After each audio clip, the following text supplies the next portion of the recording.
How was I to know? In memory of Cathy Sesnick, 1942 to 1969. How was I to know if it weren't for her, I wouldn't be here? If she had stayed quiet, I wouldn't be here. If she intended to leave me in the dark, I wouldn't be here. I wanted her to leave me alone. I wanted her to mind her own business. I wanted her to save me. How was I to know I was her business? 2 intense after she left. They were so afraid of the light. Stomp out every ember. Nothing left to do. Go deep, deep, deep within. How was I to know the depths would save me?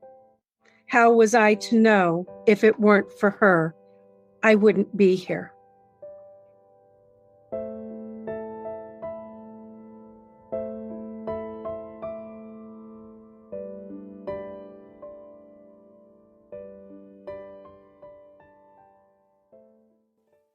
Hey, everybody. It's really fun to be back with Shane, of course. Our guest today is somebody that you all know, and we are so thrilled to have her back again. We are talking to Jean Wehner today, and she has brought her guest. So I'm going to let Jean invite her guest, and then I'm going to ask her guest to tell us a little bit about himself. Thanks, Gemma. Thanks, Shane. It is good to be back. I believe I've been on 3 different times, and Dr. Ellen Lachter has become a tremendous support to the trauma that I've experienced and how she's been able to use my book and able to help others, the activist that she is for the ritualistic sexual abuse. All of that to say, the person who I'm bringing with me today is Ed. He is my brother. He is an Irish twin. I couldn't have done what I've done with any of the other 6 brothers. Ed, we have some kind of simpatico. And that's why I feel like he has truly been the gift that's helped me get this project to its completion. Thank you, Jean. I am the next youngest brother to Jean, as she indicated, one of 7 boys, and have been supporting her, listening to her, working with her as a support since 1992, when she began remembering. And even before that, when we discovered from her that our great uncle had been abusing her. So this was a path that the family was taking with her. It was a very unique path, but at the same time, we all, in our own ways, supported her. And I, at the time, through all of that, was employed as a judge. I'm an ex-judge at this point in time. But it was my fortune to be able to have retired at the time that she began writing. We'll talk about it, the book that she just came out with, and have worked pretty closely with her. I was the editor of the book and learned so much, and also myself just grew immensely as a result of editing this book. So I guess that's who I am in a nutshell. Jean, with the first question I wanted to ask, you shared in The Keepers that in 1992, that for the first time, you began remembering being sexually abused at Keogh High School by clergy and others. What or who helped you get through once you began remembering? That's a good question. When I began remembering, I already had some of those whats or who's in place, which was, I believe, the reason that I could begin remembering. There's 2 categories. One is humans. The other is my inner journey companions, the makings of the healing process. So in the human element, it was therapists and spiritual counselors, prayer partners, movement therapists, massage therapists, friends and family. I say it as if there were a ton of people. I could let very few people near me. I had a very specific group of people. But when I say family and friends, they were more spiritual, kind of moral supporters. I could not have done anything without these people in my life. The reason I began remembering is because as a spiritual director, I already had some of those people in place. All of that became foundation. And they just continued as I began remembering. I also feel that the tools like journaling, doing my prayer or meditation, these were all things that I was already doing. So those tools were already, because as a spiritual director, that's the tools I was taught for 4 years to use with others on their spiritual journey. So the other supports, I would say, would be spiritual guides. Along the way of this process, this journey that I write about, I became spontaneously aware of whether it was an owl or a snake, Jesus or Cathy Sesnick. There became this movement beyond my thinking it through that seemed to just come naturally, organically. Another kind of part of the process that I know I couldn't have done anything without were the personas, those aspects of myself that as trauma happened, I fragmented. And the more intense it became, the more, let's say, dissociated or severed those personas, those parts of me became. And they held a lot of that trauma, a lot of particular experiences. And as I began the journey in 1992 to find myself and integrate myself back into who I was, these personas became very important. And they also became an eye-opener for me that I was much more than I had ever thought I was. And I couldn't have survived without these aspects of myself holding this pain and suffering until I could handle or deal with it. What has life been like for you since The Keepers aired 5 years ago? What The Keepers did for me is it accelerated my healing. So after the lawsuit, which I believe was the appeals was, I think, 1997. The Maryland suit was, I believe, 1995. So when the church did what they did to silence me with the courts, my healing process went into a backseat slow-mo, still moving, but not at all that movement that could have happened. When The Keepers came out, I had an acceleration of that healing. And so that year after it came out, I went off the grid, no contact information. I'm a practitioner of Reiki, reflexology. No one could find me. I had no information on any of I called every membership that I had and got off of them. I was afraid people were going to come and throw eggs. I really believed that there was going to be this horrible reaction equal to what I had been told, that they were all going to say I was lying and that I was making it up, that I was crazy. So that was the first year. Then as I got more grounded, I began thinking about what was I still about? And that was the psychological and spiritual journey that I had been on simultaneously, but could not talk about, didn't even have the language for. And I thought that's what it is. So then we ended up having the gathering, whether that was with family or friends, however we did it. But it was really, for me, it was writing the book for 3.5 years was what I did next. It was very private, so I could still keep my private. I did interviews, I did talks, but this became the focus. I had something to say. I knew it after the courts. And with the support of others, I was finally able to do that until now. Jean, we're going to get into the meat of the discussion. You recently published your second book, and we're going to come back to the first one in a minute, Walking with Aletheia. So the first part of this question is for you. What's the significance of the title, and why did you decide to write the book? The significance of the title started with my son. After the filming was complete, I actually write about it, and he puts his version in. the book. It's The Gift of Aletheia, and that's chapter 17. In the audiobook, he actually reads his part. So it was one of those moments. He had carved a structure. We sat here at my dining room table, and he was presenting it to Ryan White, Jessica Hardgrave, and John Benham, who were the crew for the Keepers, as you guys know. And I was just listening. I was amazed at what he had done. And he began to explain who Aletheia was and why he chose Aletheia, and that she's the goddess of truth.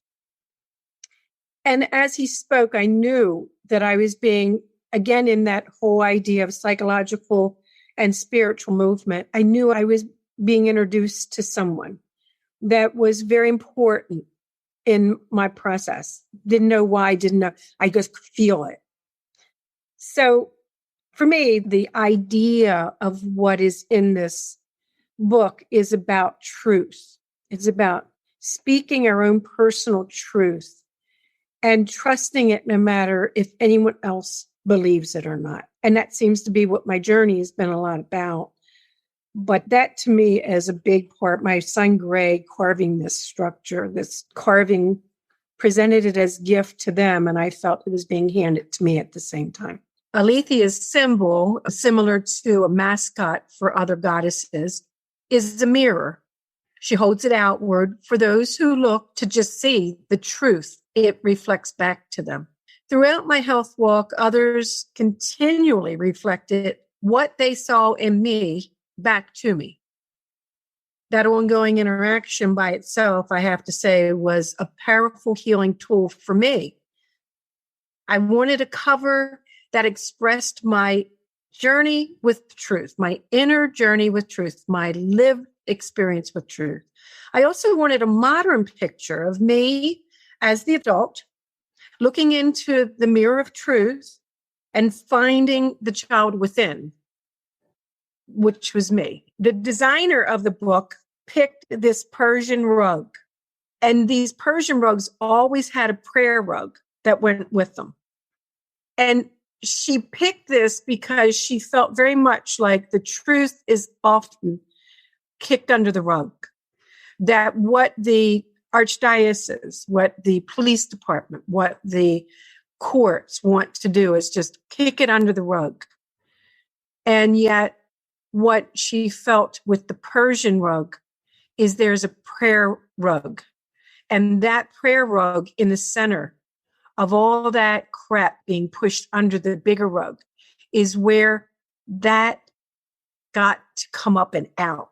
So they thought they were hiding it under the rug, and the little prayer rug in the middle, because of the meditation and the quiet and the reflecting, brought it all up, still out of the rug, but out of the prayer rug. So I just thought her thoughtfulness in figuring out what to put and how it connected with my journey was pretty on target. You alluded to this a minute ago. You said that you knew you had something to say after the courts. Was that what motivated you to begin to put it down on paper in the form of a book? Yes, I had actually tried 2 other times. I sat with my sister and my friend Barbara Brunk, and we did tapes. I worked with Tom one time, and he was going to write a book. That was right after the final appeal. And to tell you the truth, I was too terrified. Now that everyone had closed it all up, I really felt like I was seen as a liar.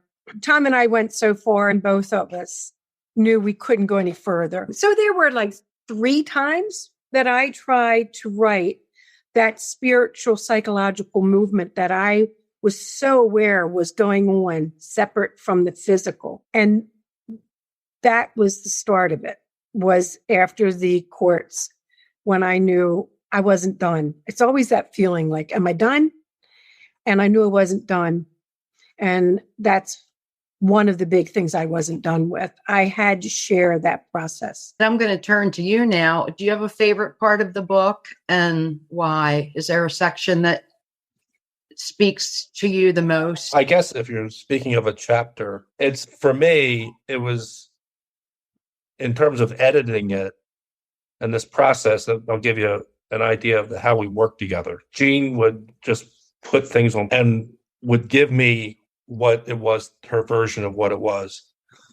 And then I guess this is the same process most editors do. I would look at it. I would try to maybe sometimes reorganize it. Most of the time, not do that, but do some wordsmithing, try to make things maybe simpler.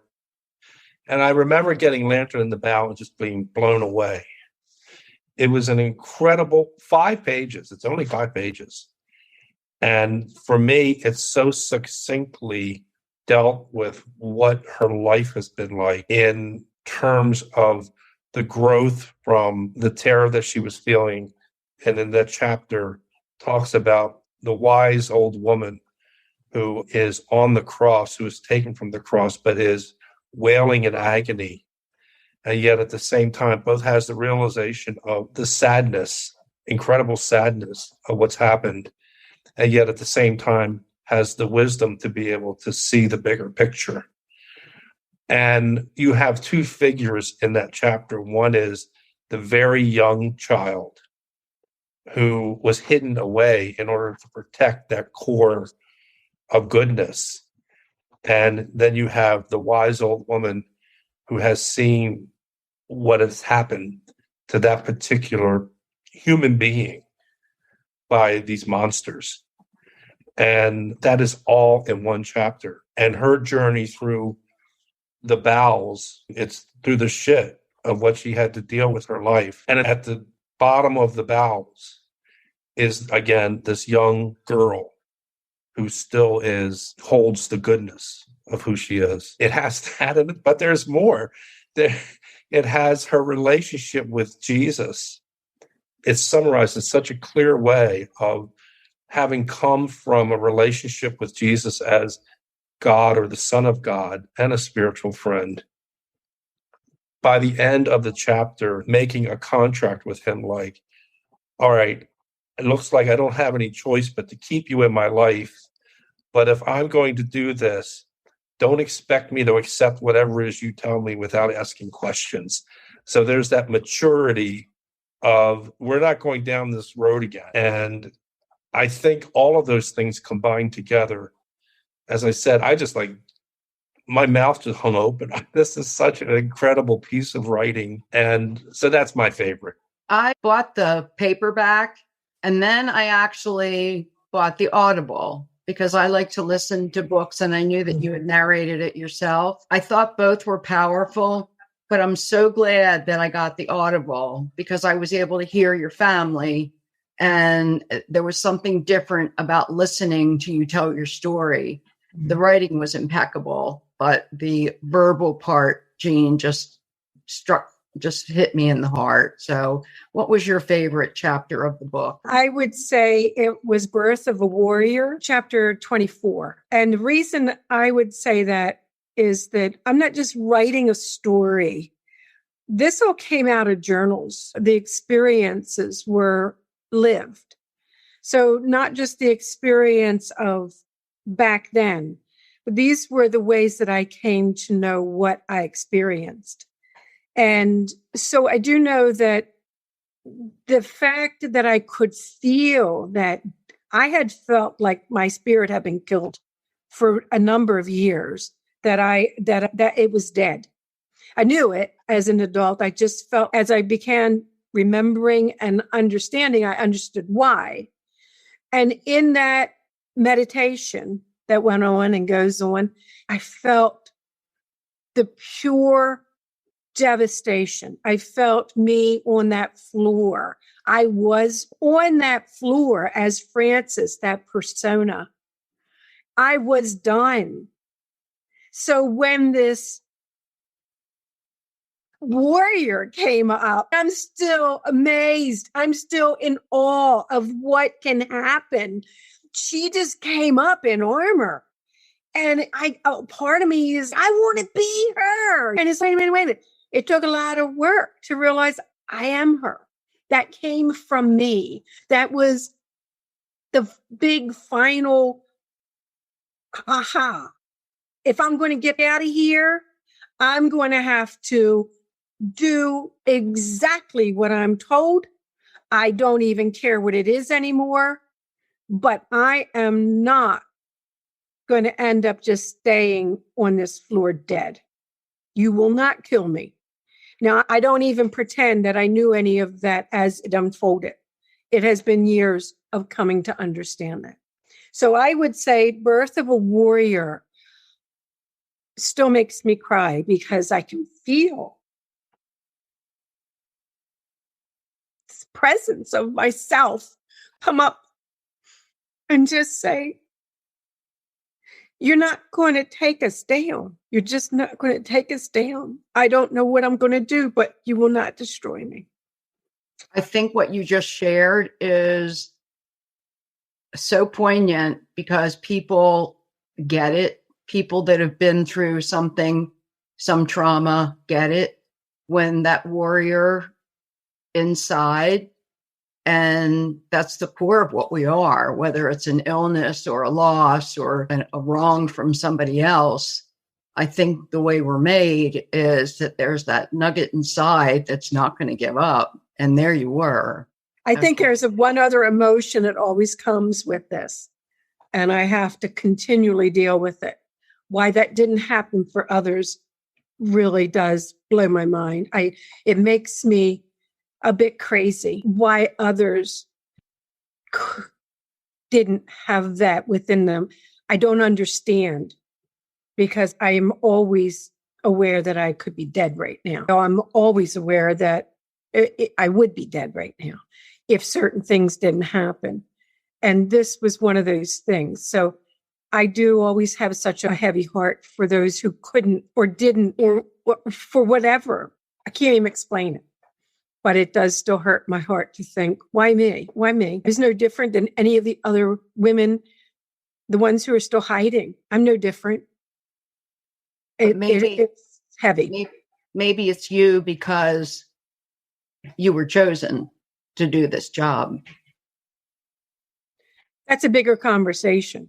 I know. We can talk about that another time. I think the last quarter of my life is about this journey. So anyway.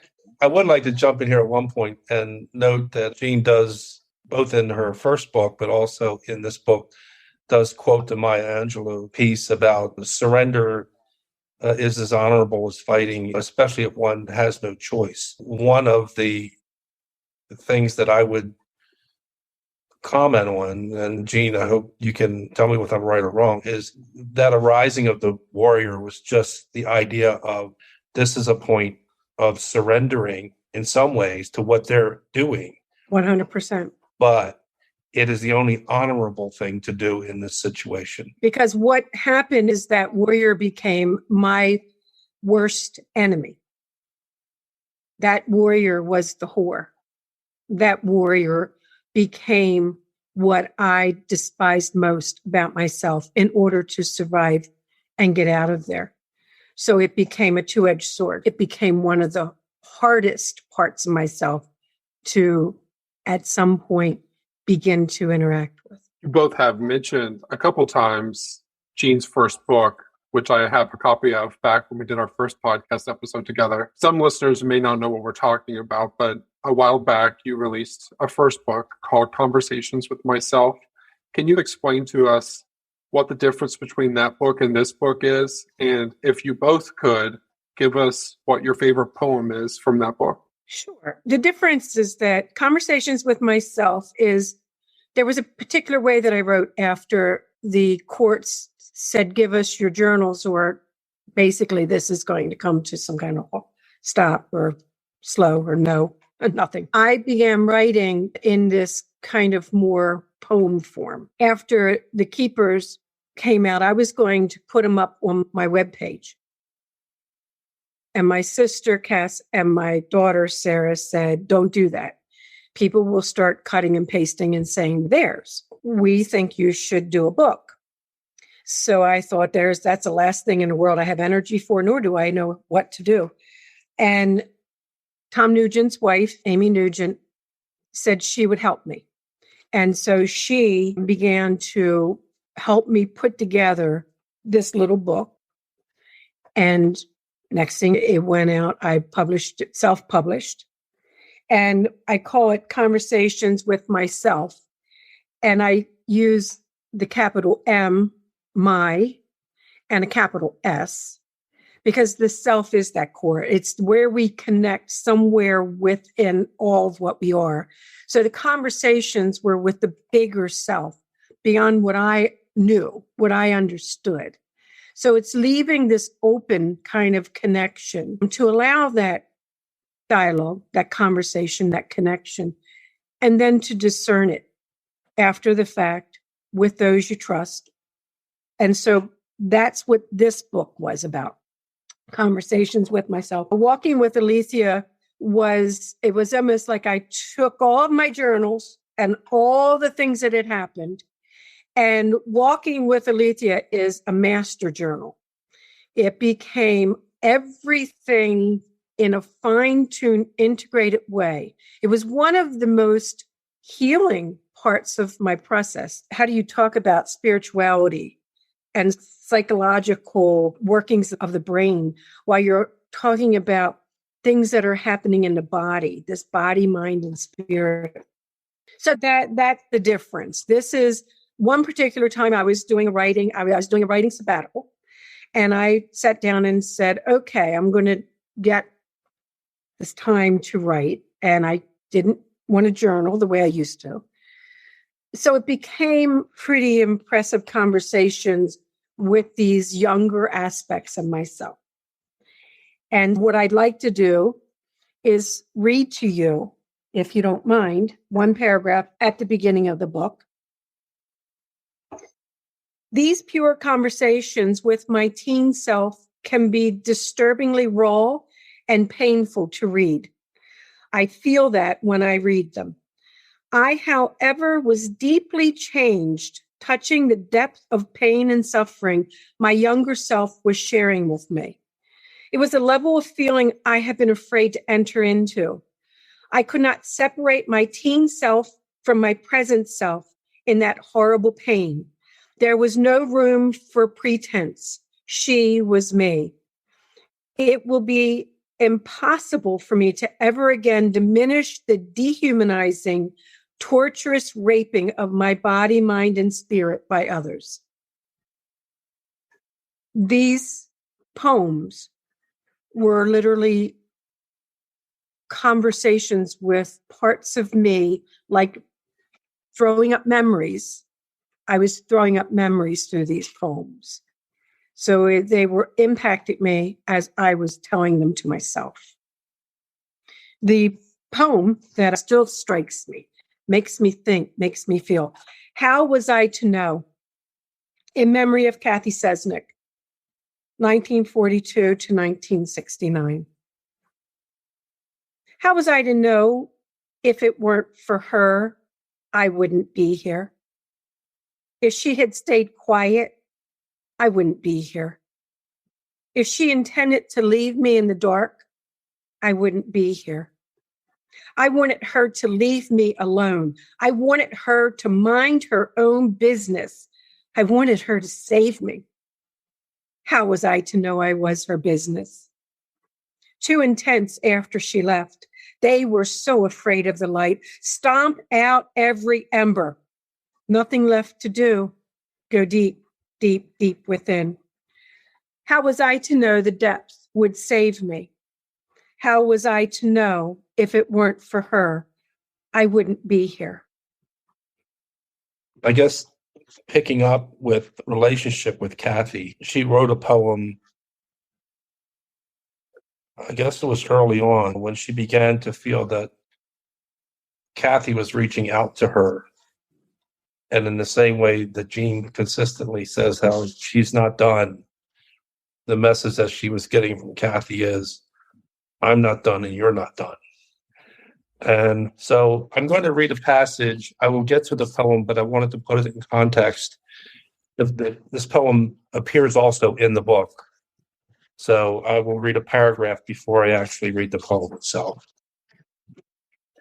In 2009, I decided my writing would be focused on connecting with Cathy. Once I began journaling, I had a clear and direct dialogue with the younger aspects of myself who experienced the abuse in high school. This was surprising and emotionally stirring. I was the adult talking and listening to myself as a girl as young as 14. The words flowed until I knew we were finished with dialogue. In fact, the young aspects of myself were dialoguing and struggling with each other as they talked these issues through. I felt at times that I as the adult was the participant, and at other times I was the facilitator. Whichever it was, I just kept moving with it. The talking was more akin to poetry than prose. A young persona wrote through me in late 2009. This is the poem Eyes of Jelly. As I sit by the chair, I look with eyes that do not see. I have fooled them again. They think they are looking at me. Little do they know, I'm not even here. I've left quite some time ago.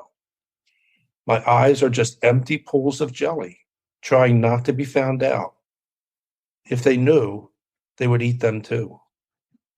Hard to even respond. I think everybody would agree with us that what you both chose is so thought-provoking. They're going to take that away with them. And since Ed shared what his part of that book was, can you each talk about how the rest of your family has been involved in both or either book? I think everybody knows you have a very large supportive family, and they all saw how you all pitched in together in the Keepers to make some things happen. What were some of the roles that other members of your family played? Jean, you want to go first? I'm very private, as you both know, but I'm also an introvert. And this is not a topic that one wants to be chatting about. So it's not something that all of my family were called in to be a part of. Only certain people. And it was certain family or friends, mainly a lot of therapy work or spiritual guidance and help. But I think for me, it's like, that is a given. That to me is the family. Without their support, without my sister being available for me to call her and talk about what just went on, without me being able to call Mike and say, I'm rolled up on the floor. I just had this horrible thing happen to me. And I'm a grown woman. And it's because I remembered something. I tend to remember things when nobody's around because it's a very vulnerable place to be. And you don't want anybody to be around you when you're that vulnerable because you saw what happened when you were. That when it came to this book became really, I'm a lot healthier.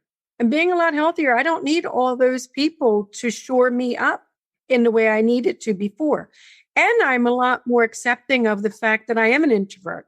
I'm a lot more accepting of the fact that I am private. I'm a lot more accepting of the fact that this is a very difficult subject to talk about. And I don't want to just talk about it willy-nilly with anybody and everybody. I'm very aware that it can be very triggering and very upsetting to many people. And I'm very sensitive to that. So once the decision was made that there would be this process of writing, and Ed said, I'm retired, I would like to help. He's been the boots on the ground, a lot of it. He's been not just my support as a brother who I know understands a lot of things that go on with us as siblings. He has been the editor. He has been the agent. He has been not a very good assistant, but he's trying. Whoa! I think I need to be fired. No, and that's why I haven't paid you anything yet. I'm waiting for that assistant to show up, and your sister holding back on me, bud. I'm not real happy with that part. But there are other things I'm pretty happy with. But with that, I would say you two see what I have to put up with, don't you? Oh my God, I have to tell you, Ed would do this editing, and it would be like, sometimes it would be like he would pick, because he's got a much bigger vocabulary than me.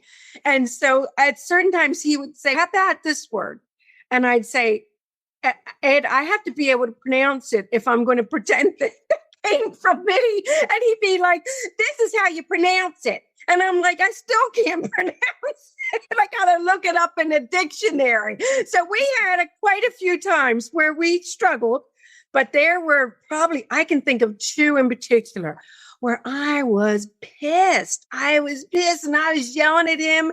And he was like, I have to get off the phone now. And I knew. I was like, he's going to stop. I pushed him too far. Then I'm calling and I'm like, hey, Ed, are you there? I'm really sorry. I didn't mean to be I'm telling you, this guy's put up with a lot, but that's why I think he's good, because he does know how to not take it personal, not take it serious, not have to understand it. He knows he's about helping me get through to the next thing. And that's what a good editor, I think, really does. So but I do think that I can't not say that everyone that loves me and knows me, family, friends, this has been writing that I know has been shored up by their love, their support, their good thoughts, their prayers. I feel that there's a focus group, I need to say. It was family and friends that we called together at the beginning and sat in a room and asked, do you think anyone would be interested in a book written by me about this more personal healing journey? And all of them, for different reasons, said they did think it would be. Then I also know that another group were readers. I had readers that would read, and they were given 3 questions, and each separately, this is before it came out, that they would answer the questions. And we then would do a Zoom with each one to see what the answers to the questions were. Then I had one that was my nephew. I have a lot of nieces and nephews with a big family. And I was always so sensitive that I was going to upset all these people because I do talk about my family. And that's one of the reasons I could never write before, because I didn't want to talk about my family when my family wasn't sitting there to say they don't agree or they don't believe it. I didn't want to be causing them any disruption in their own self. And so I had my nephew, asked him, he said yes. He talked to Ed and Val, it's their son. So he knew he could talk to them, and he read it. And I wanted to know, did he feel that the other nieces and nephews would understand it, or would it be too painful for them? And my nephew said, Alex said, not just, oh no, they would be fine with this. I will be a pivotal point for them. If anyone needs to talk, they can talk to me. And so instead of sending out a big email saying, I hope everybody's going to be okay with this, I took his word for it. And as a reader, he became someone that was extremely important to the process. So interesting. Had no idea. Ed, do you want to get back at her? Or do you want to give your perspective on how the family worked? I didn't know how you all were involved. I didn't know this was the Jerry Springer podcast. Now, I would like to say that I thought that the family, even though everybody was not involved, particularly in the meat of what was in the book, there was always a sentiment of support. I'm going to go all the way back to the very first time that we had discussed having the book written, but our dad had some reservations about doing a book. This was back in 1997 or 8. But to a person, every one of the siblings said yes. And you can fast forward to 2018 with some family members, but also close friends coming together as that focus group. And there wasn't one dissent in the whole group. And these are honest people. They're not going to hold back if they think that, particularly out of concern for Jean's well-being. I think that there's always been a concern. And with my dad, I mean, at the time when he originally disagreed with it, he just thought, this is going to be very hard to be coming out in public with this. And so I think that to a person, with my parents and with my siblings, it's always been like, Jean, how is this going to benefit you? And how could it hurt you? I think that's been an important role for the family. But again, whether intuitively we knew the strength that she had in herself, or for whatever reason, we all to a person said, you've got to do this, even though part of the book is about some very unseemly things that happened within our extended family by my uncle. And who wants to talk about that? But it's the truth. It's Aletheia. So fortunate that you all have a safe place to land with each other. Jean, what did you want readers to take away from your book? And what was your message when you wrote it? One of the more important things is that we all survive traumatic events differently. And we heal from those experiences differently. I am just sharing my process in the way that I have come to do me. I think the message is find someone that you can trust and explore what works for you. I have a number of things that I feel when I think through the book that I have made the way that we're not responsible for other people's actions. It's very important that especially people who have been or are being sexually abused, that we're not to blame for what others made us do. These are very hard things to accept, and I still struggle with it. But if you can find someone that you can trust and confide in, that you can start saying it out loud and start hearing the nonsensical words that are coming out your mouth. It is okay to work on personal boundaries, to say no. We don't know how to do that as survivors. We know how to survive. And a lot of times that means we'll do whatever in the world anybody in the room needs us to do, just so long as we can survive any kind of situation. I think it's important that I hope people take back with them from reading this. It's important to ask, how will this benefit me when making hard decisions, any kind of hard decisions? That it's not selfish, it's self-care. And I think what I hope anyone of any type of trauma, that you're not alone.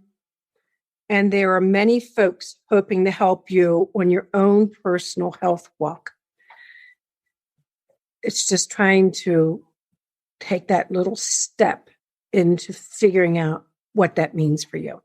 I have had to learn that from Eugene, that I have to take my direction from survivors because I'm not. And it was so important and critical to me to learn from your signs, you, Teresa, Donna, everybody that I've met, to just be sensitive and be a sponge, because we have to learn from each of you the best way to support you and to make you as comfortable as possible. And that was tricky. And you and I talked a little bit about this before. And I remember you said it took you a while to trust me. And I so appreciate you saying that, because I understand that now, because I'm like this. I have some emotional divorce from what happened to all of you, because it didn't happen to me. And I need to learn so much from that. So I want to thank you for being you and for giving me some direction, because it's really important that you keep doing that. But on another note, tell us how your book's been received by the public. It's been interesting. I started out with a real fear that people wouldn't understand it, that they would come away thinking I was nutty, that it would take away from the truth that I have been speaking. Because what I have been speaking, as happens a lot with survivors, there's nobody to attest to it. It is being in a room by yourself with all the horror that's going on, or sitting next to someone and a hand goes on their lap. You're by yourself. That's what predators do, perpetrators. So I've already said so much that I've been amazed that people believe me, and then people affirmed it by showing up, and there's no questioning it now. But this felt, oh God, I'm going to be really considered the goofball. So it was very important to me to have psychologists or trauma experts read my book, not knowing what they would say. But anybody who said something, we would find out where, and we would send them a request, well written out. If you go to my website, there are at least 5 to 6 trauma specialists or psychologists who read the book and legitimized me by talking about how trauma impacts on an individual. And so the more I got that response before the book went out, the more I could breathe and that I could feel like people can say anything they want, but the experts that I value are saying this is what happens to a person who's experienced trauma. I'm actually hearing how therapists are using the book with their patients and how the breakthroughs are happening. This is awesome. This is a dream come true. This is what I hoped would happen.